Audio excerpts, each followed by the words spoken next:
नमस्कार, स्वागत है आपका न्यूज थिंक अलर्ट में। मैं हूं रंजिता पठारे। मध्य प्रदेश की पूर्व मंत्री इमरती देवी को प्रदेश के पूर्व मुख्यमंत्री और कांग्रेस के दिग्गज नेता कमलनाथ ने आइटम कहा था। उनके इस आइटम कहने के बाद से राजनीतिक जगत में खूब बवाल मचा हुआ है। अभी भी उनके इस बयान के कारण इलेक्शन कमीशन की ओर से कमलनाथ को 48 घंटे में कारण बताओ नोटिस जारी कर दिया गया है। बहुत सारी चीजें हो गई है, इसका पूरा राजनीतिकरण किया जा चुका है। आने वाले चुनाव के लिए इसे मुद्दा बनाकर इस्तेमाल किया जा रहा है।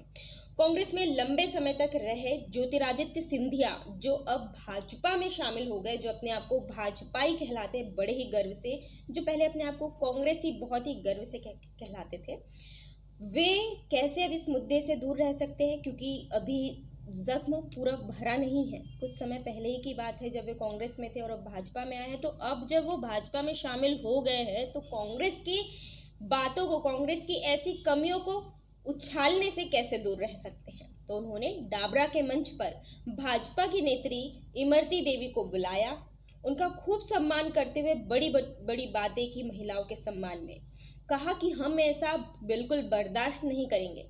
बीजेपी नेता ज्योतिरादित्य सिंधिया के साथ मंच पर इमरती देवी इमोशनल हो गई, रोने लगी। उन्हें लगा कि बस अब मेरा यही सहारा है, मुझे आइटम किसी ने बोला है, मतलब अब मुझे अगर इतना ज़्यादा सब कुछ मिल रहा है, यानी उन्हें मंच पर बुलाकर इतने बड़े नेता ने उन्हें सांत्वना दिया है, तो वे वहाँ पर भावुक हो गई। जाहिर सी बात है, भावुक हो भी जाएंगे। ज्योतिरादित्य सिंधिया ने उनका हाथ पकड़कर उन्हें गले लगाकर कांग्रेस का विरोध किया। कहा कि किसी महिला के खिलाफ ऐसी भाषा का इस्तेमाल सहा नहीं जाएगा। लेकिन क्या ये सम्मान केवल मंच तक ही सीमित है? क्या मंच पर स्त्री को पूजा योग्य समझने वाले सिंधिया मंच से उतरते ही खुद को देवता समझते हैं, खुद देवता बन जाते हैं, खुद महाराज बन जाते हैं, स्त्रियां उनके पैर छूती है? ये बात मैं इसीलिए कह रही हूँ क्योंकि ऐसा हाल ही में सामने आई तस्वीरों में साफ समझ आ रहा है। तस्वीरों में दिख रहा है कि मंच पर स्त्रियों के सम्मान के लिए जोर जोर से नारा लगवाने वाले सिंधिया एक महिला पैर छू रही है। और जब उनके महिला पैर छू रही है तब उन्हें मना नहीं किया, बल्कि महिला को आशीर्वाद दिया। बड़े ही गर्व से हाथ रख रहे हैं ऐसे सिर पर। अब ऐसे समय में कहा जा रहा है कि महिलाओं का सम्मान, मतलब कहाँ गया महिलाओं का सम्मान? कहाँ गया? आप महिलाओं के सम्मान की बात कर रहे हैं, बराबरी की बात कर रहे हैं, तो फिर उनसे ऐसे पैर कैसे छुआ सकते हैं, वो भी किसी महिला से, किसी समर्थक से? क्या ये सम्मान केवल उस वक्त तक ही है जब तक राजनीति करने के लिए उस टॉपिक की जरूरत है, और बाद में सब कुछ भुलाकर सिंधिया महाराज के अवतार में आ जाते हैं? ये कोई पहला मामला नहीं है, या ये कोई पहले इंसान नहीं है। राजनीति में अक्सर ऐसा होता है, जब कोई मुद्दा किसी को, अगर किसी पार्टी के विपक्षी नेता से जुड़ा हो, किसी विपक्षी पार्टी से जुड़ा हो, तो फिर उसे खूब उछाला जाता है। लेकिन ये याद रखना जरूरी है कि ऐसे समय में महिलाओं को सम्मान, जो महिलाओं का सम्मान है, महिलाओं से सम्मान की राजनीति का मुद्दा बनाना, यानी उनके सम्मान को ही राजनीति का आप मुद्दा बना देते हैं, और उसे भुलाना उतना ही ज्यादा शर्मनाक है जितना ज्यादा शर्मनाक महिलाओं के लिए अभद्र शब्दों के इस्तेमाल करने से होता है। इसीलिए ये बात भूलनी नहीं चाहिए कि आप जो बात उन्होंने कही, कमलनाथ जी ने, ये गलत है।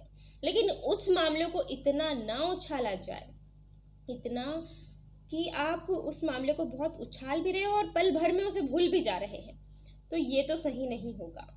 इस चीज के लिए कम से कम भाजपा के नेताओं को ही कुछ सीख लेनी चाहिए, क्योंकि अगर वे दूसरी पार्टी के नेताओं पर आरोप लगा रहे हैं तो फिर उन्हें अपनी पार्टी के नेताओं पर भी देखना चाहिए। ऐसे बहुत सारे भाजपा के नेताओं के नाम भी सामने आ चुके हैं, कई बार सामने आ चुके हैं, जिनका महिलाओं के साथ, महिलाओं पर अत्याचार जैसे मामले, जिन पर बहुत सारे होंगे।